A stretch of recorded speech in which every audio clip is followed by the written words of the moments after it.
অলি আল্লাহকে সালাম দিলে অলি আল্লাহ বলে ওয়ালাইকুম আসসালাম, তখন সাথে সাথে সেই সালাম মদিনায় পৌঁছে যায়।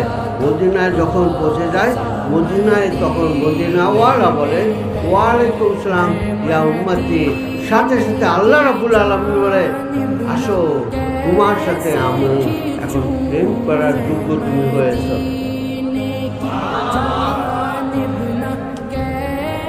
অলি আল্লাহদের মাধ্যমে আপনাকে দিতে হয়। আমি সেই জন্য রেনু একজন বিশ্বাস করেছি, আবার আমারও কোন বিশ্বাস, আমার বিশ্বাস করি না, আপনারা বিশ্বাস করুন না, আমি কারণ বিশ্বাস। আরে বিশ্বাস শিক্ষক, বিশ্বাস অর্থ শিক্ষক। আরে আপনি আপনাকে কি শিখাইতে পারছি যে আমি আপনাদের শিক্ষক হইয়া গেলাম? হ্যাঁ, হুদি বায়াত হইয়া আমার কি লিগা ফেসাতে বান্দা পালাইতেছেন, আমার জোয়ালটা কি লিগা ভারী করবেন আপনারা? আমি তো হতে দিতে চাই না। আমার কাছে সাফ কথা বাবা, আপনার মন যদি পরিষ্কার না হয় বায়াত হতে আসবে না।